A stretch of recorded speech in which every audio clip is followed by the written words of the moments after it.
Hi. So this is continuing from the portion where we left off, where the witches had just sacrificed these 11 young women, these 11 young girls from the ages of 6 to 11, in hopes that they could summon a high archdemon, right? So that's where we will pick off. The witches waited and waited. Nothing happened. What went wrong? Ariella thought. Ariella was the leader of the children's womb. She had devoted her life and her coven's teachings to this moment, and she was beginning to feel as if she failed them. They waited. They chanted in Latin. They conducted all the right spells, all at the right time. Nothing ever came. Nothing ever happened. The coven was in disarray. They questioned their faith. They questioned their leader. Moreover, they questioned their actions. That night, after they buried the remainder of the bodies, Ariella ordered the coven back to their dormitories. Ariella went upstairs to her quarters alone. She felt her whole life was a failure. Her obsession for eternal life had led to the murder of 7 young girls. She couldn't deal with the grotesque actions she was a part of. As she sat in her office pondering in her filth, head down at her desk, she stared at the mahogany desk beneath her. She remembered she had stored medication to make the girls unconscious. She cracked open the lower compartment, and inside lay a full case of pills. She swallowed half the container before she drank herself to a belligerent waste. In her drunken stupor, she cursed her demon leader. She felt betrayed and stupid for chasing something that never happened. How could she be such a fool to believe such a thing would exist? The only thing eternal about her was the memory ingrained in her mind of the innocent children she had just murdered. She stumbled to the mirror in her quarter and took a last look at the disgust that faced her. Ariella takes a moment to stare at her reflection. Her body, unable to stay in a straight pace, moves back and forth. Before she is able to catch the collection of her nervous system, she collapses forward into the mirror. Whirlwinds of glass hurl in the air. As Ariella falls, her life in the room orbit in slow motion, snowfall. For a moment, everything was quiet, and the flakes just rained around her body. Ariella lies on the ground, unable to move. She is lost at the gaze of crystals in the air. The glass shards gently and quickly begin to glisten as they make their way across the floor and carpet. Collapsed on the floor, she stares away amidst the grief. She looks down at one of the broken pieces of the mirror. Sobbing at the tragedy, she grabs it. The shard is sharp at all edges with an obtuse and protruding towards the far bottom pyramidal in its figure. Its corners were so crisp, it resembled the scalpel of a medical surgeon. Ariella takes a look at the glass and drags it across her arms, feeling the sharp end against her skin, like this, right? The shard frolics across her arm, and in one quick, sudden move, she penetrates a small incision into the tendons and veins. Jesus.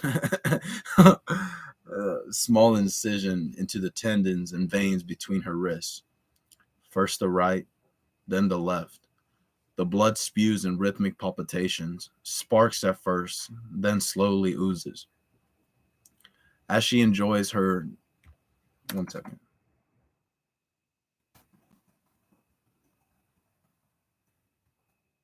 As she enjoys the final moments of her life, a small grin comes to her face. Her whole life may have been chaos, but in these last moments, she's experienced peace. Ariella's vision gets blurry, and her head collapses to the ground. Her eyes, now flustered, begin to fade away. Everything around her became slower, and suddenly, everything stopped. In the bleak moments before losing consciousness, she catches a glimpse of a figure standing over her. 2 feet. Not human.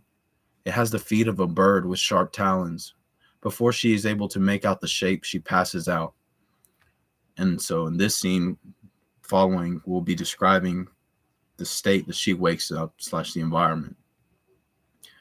Ariella awakens in a dream state, scared and alone. In this place, it is dark. The road extends for roughly a mile and then becomes an abyss. There's one streetlight far away, surrounded by an overwhelming mist in the air. She walks her way down the path, but when she arrives at the light, it disseminates into the fog. She doesn't remember arriving at the light. Ariella turns around as if to see how far she had walked, only to see she was right where she began. She turns back around and sees the dim streetlight once again. Agitated now about the eerie collective, she waits to move again. She begins analyzing her surroundings this time with more concentration. As she begins to make her walk once more, she starts to see intricate details of her environment. She notices the background of the mountainous terrain around her. The mountains from both sides extend into the deep abyss. Left, all the way to the horizon of the never-ending trail, and right, all the way to where you can no longer see the road. The road is long and narrow. The environment seems dreamlike. It's like she's floating in a space she's never been before. And even though she's there, the air in her immediate surroundings is crisp. The fog in the distance is overwhelming. The atmosphere is but frisk, and the night above the mountains is illuminated with a tint of purple, clearly a result of the refracted light of the once horizon. The ambiance feels like something she understands, but she doesn't know exists. Although she recognizes the energy of this Ari environment, something feels heavy. As she's self-analyzing in her mind, a sudden cold front reaches her shoulder. So cold it makes the body autonomously twitch the skin in efforts to shake the front of the breeze. Sorry, that made me kind of twitch. There is an eerie horror in the background of the environment. It's almost like the feeling of deja vu, knowing one has been there but never knowing. Was she asleep? She wondered. Her mind led her to believe she had died. She remembered drinking and bleeding from her wrist, but she felt she'd gone mad. It was like being conscious in a reality she'd never been taught to experience. Ariella starts getting towards the end of her walk, towards the end of the dim light for the second time. Now her thoughts are focused on her surroundings. She begins hearing smaller details of objects to the side of the trails. She now realizes that she could never see anything to the left or the right of the trail. It was an immediate darkness that extended only to the top of the mountain peaks. Once again, Ariella reaches the light, this time with more angst and fear. She hesitates to look back, but she does. When she turns around, she realizes she's never left the spot where she started. And the flickering light that she thought she reached was yet far in the distance once again. When she turns, she is back where she originally started. I put in this little note line right there because I have to describe this scene in some way that I haven't yet decided how to, but this is what this goes on at least 5 times until Ariella snaps out of it. She feeling would be kind of like she gets back to the light for the second time and she'll be like, and it's like back where I started, light, back, nowhere, boom, boom. And it's like she's doing it again and again. And then essentially like the world just revolves around her in a split second. Everything is the same for just until she just, right? And then boom. Lamashtu, which is the demon. Lamashtu stands over 6'5" feet tall, 6 feet 5 inches tall, long and skinny in the abdomen, with skin like tree bark. I haven't figured it out. See, this is a point where I wrote again another note. Finished storyline here. Also decide what side Sarah Good is on. She's part of Coven or not. So that's about where the dreamlike state ends right there, and I haven't figured that part out. And that's where Ariella will meet the demon that she and the rest of the coven previously had summoned by killing those 7 innocent young virgins.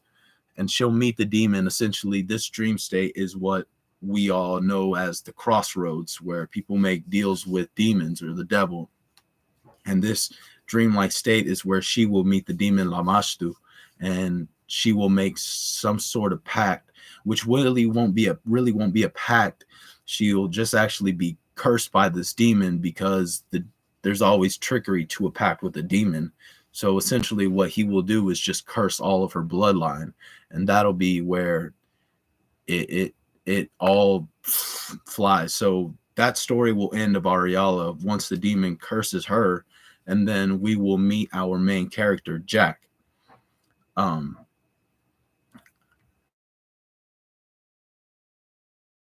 I passage here about the beginning of Jack, so we can move to that area and maybe I can see something, right? So all this happens. Ariella meets this demon. Demon curses her, right? And then just imagine her, and then the storyline ends there. That's the preface, like the beginning of the beginning story where the curse originates itself from, right? But it's not like where everything revolves around. That's just what sets up the main story. And the main story will be bloodlines down from Ariellas that are cursed because of what she did. So timeline shifts, boom, boom, boom, boom, a lot further down, and then we meet our main character, Jack. Boom. So here we are with Jack now. Young Jack.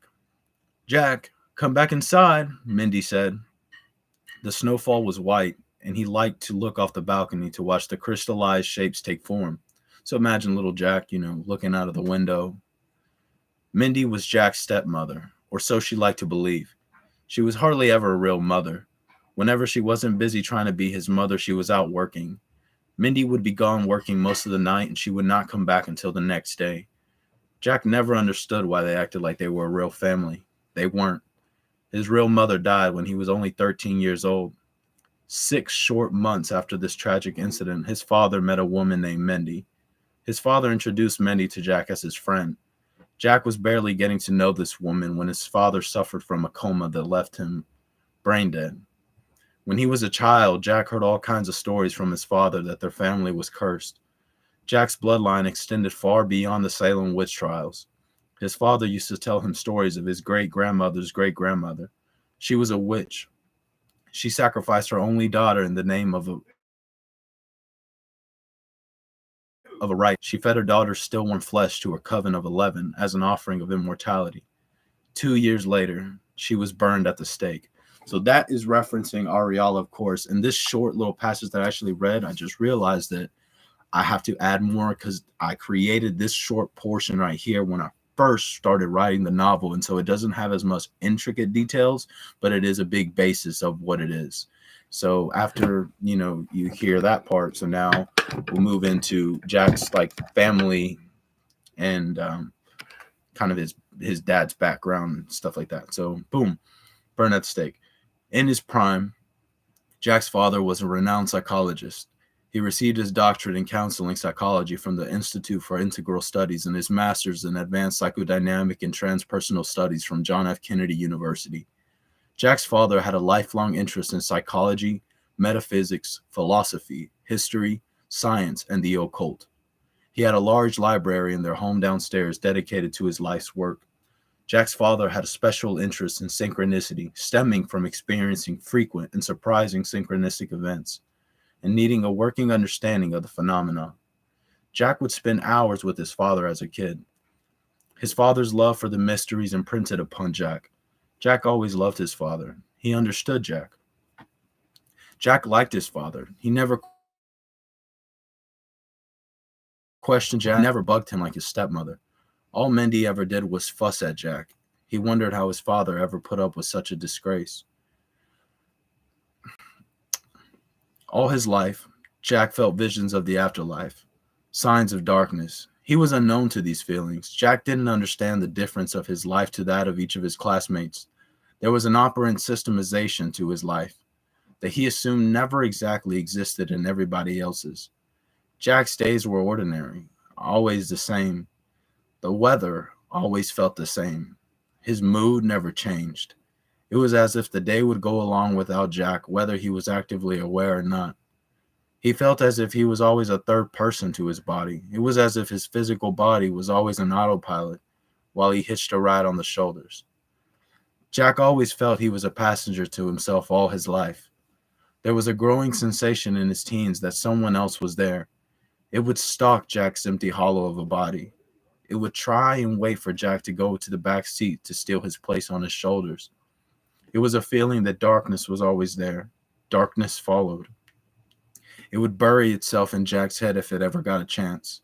Inside, it would plant small seeds. The malevolent part of Jack would awaken all these thoughts like they were memories. If he never fought it off, it would cheat him into believing that is what he is. So that's a paragraph, but in some form or fashion.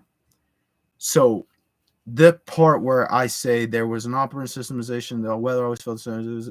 It was as if Jack's day would go along whether he was actively aware or not. He felt as if he was always a third person to his body. It was as if his physical body was an autopilot while he hitched a ride on his shoulders.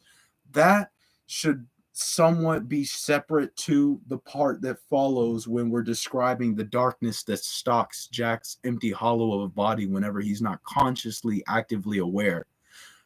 Because the the pre part, the part up here where Jack feels as he was an autopilot sometimes hitching around on his own shoulders, is kind of like a foreshadow to a part where the darkness is described from a third person perspective, from me basically as the author, describing the darkness that stalks Jack, because Jack is unknown to this, but this darkness, like I said, plants seeds in Jack's head that that Jack would have never thought of on his own, but it's like it plants those seeds there for him, and they sprout roots, and in different forms and fashion, these intrusive thoughts creep into Jack and make him think that these are ideas of himself, but this is not himself. And this will eventually down the road lead between the difference of realistic insanity and actual occult presence. And what I mean by that is that down the line, Jack will meet a psychiatrist and he will see somebody for schizophrenia. And he will have these episodes of where the symptoms that Jack has can be related to a mental illness. However, the same symptoms that he has can also be explained by an occult presence, by a dark presence, right? So say this demon is haunting Jack and is placing these roots of evil inside of him. Well, how would you necessarily know the difference? And that'll lead to that big compare and contrast between, is he going buggy, or is this still within the thread of reality that he's just buggy and this can be treated? But you will never know whether he's crazy, like going crazy, or he's crazy until you know which one it is. And that's good. It's almost like Leonardo DiCaprio's Shutter Island, where you don't necessarily know that the character is insane because of the overwhelming evidence that he's intelligent. And since there's a grip on reality, it leaves the room for fantasy of the mind of the reader. And that's what I'm trying to establish here, which I won't do it in this one paragraph. It'll be multiple paragraphs, but that in itself is multiple paragraphs to yet be broken more into more detail. Because keep in mind, this is a novel. I don't know what it exactly is yet, but I'm at 15 pages yet of large scale ideas and details. So all of it can still be details that can describe this character to a T. And I have not yet found the ability and the places to place those said given ideas, or even timelines to shift those said ideas into. And that's what I'm moving into. The darkness won't necessarily creep into Jack until his later adolescence. I hope this makes sense. But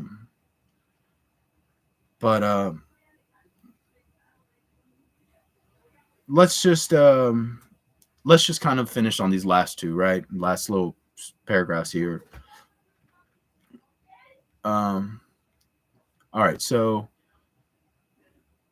All right, here we go. So we get to the part where, the malevolent part of Jack would awaken all these thoughts like they were memories. So we get that duality again, the good and evil, right? If he never fought it off, it would cheat him into believing that is what he is. So these thoughts, they root inside of his mind, and they kind of feign him into believing that these are sources of his own consciousness or his own unconsciousness. But are they, or are they basically being plugged in by the demon, which We know that they are by the demon, but to Jack, I mean, it'd be like, how would you know that you're cursed by a demon? How would you know that those aren't your own thoughts? How? You wouldn't know. So right, you would have to be like, that's not, why am I thinking of killing this person and raping that woman? I wouldn't do that. I mean, that's not me. Why did I even cut him out? Right? Right? But humans as a whole do have intrusive thoughts that we would not act on. But that is the beauty of being able to leave that room for, is this or is this? And so in this case, we know what it is. It's the demon, but Jack doesn't know that. So in his later adolescence, these visions began flaring frequently. It was as if relapses in his mind occurred to him as memories he never had access to. The more time this dark personality takes over Jack's body, the more sinister ideas it plants in his mind. Once they are planted, they are characterized to Jack as memories with feelings and emotions attached to them. Jack can feel his body in the scenes, but it is nothing he has ever done. His father, in times of youth, would warn Jack to find light in the darkness. His father claimed this plane is more than physical. There are beings here beyond our understanding, he claimed. Towards the latter parts of his career, Jack's father was defamed and expelled from the American Psychological Association. His theories began to stray far from the ordinary and took a deep turn into the occult and pseudoscience. His colleagues made a mockery of him, and the whole town shamed him for his work. In those last moments of his actively conscious life, Jack's father spent most nights downstairs in his library. He had an obsession to restore his name and prove his theories valid. Jack's father had the belief that evil was impending on his family and that it would soon tarnish the soul of the beholder. He felt this evil would soon consume the individual, and then that evil consciousness of an individual would reincarnate into another being through birth. All night you would hear him clawing away at the chalkboard vigorously, trying to come up with an explanation of how this would occur. He felt it was part of the curse, and that this impending doom would soon pass to his children. Jack's father became obsessed with finding a way to stop the self-proclaimed inevitable.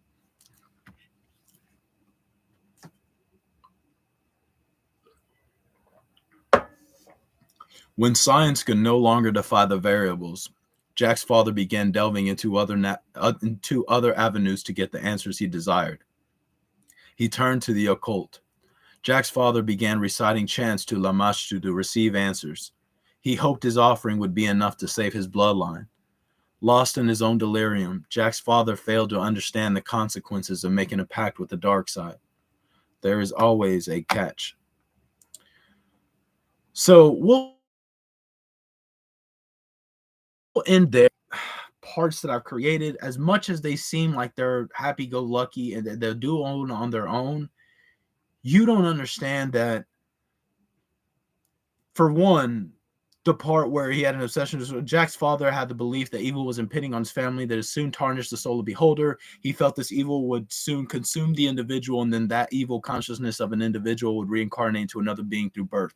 That is highly hyper-specific. That is hyper-specific. And although it's great, how do you explain that to people that have no idea what my idea is, much less to people that have to understand that? I want to break that up into parts where even just the first sentence can be definitive on its own, and then the latter portion can be a background to it. And it's like all these events happen way too fast for this to be a novel. All night you could hear him clawing away at the chalkboard vigorously, trying to come up with an explanation of how this would occur. That should be a little bit down, and there should be filler parts in there that would step up and add enough detail to where you can see Jack's father on the clawboard going from intelligent and I don't want to say knowledgeable, intelligent and sane, from here to literally just clawing and like insane, like mania and just delirium. I mean, delusions, absurd, right? Like this level of crazy where he's blood kind of drips from his nails because of how much there should be a cure to his answer, and yet there is no answer.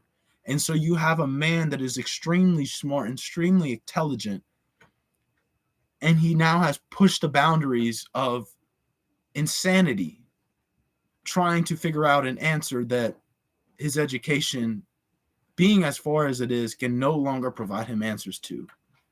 And I feel bad that I can't come up with an answer for him, because I wish I could figure out. Well, I know I can. I'm already in the zone, so I can do this. But I don't want to read it to anybody until its detail is intricate enough that my story, his story, is told right. Because right now it's like asking how your day was, and you say, it was pretty good, I went to work. Well, I don't care that you went to work. I want to know what you did at work. How was your day?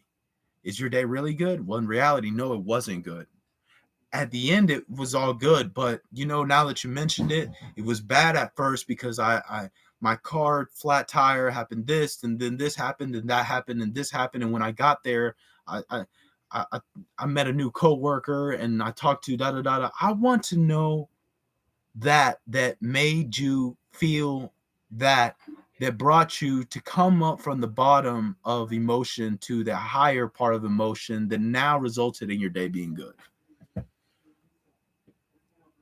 That's what builds the reality of detail. So until I figure that part out, peace out, guys.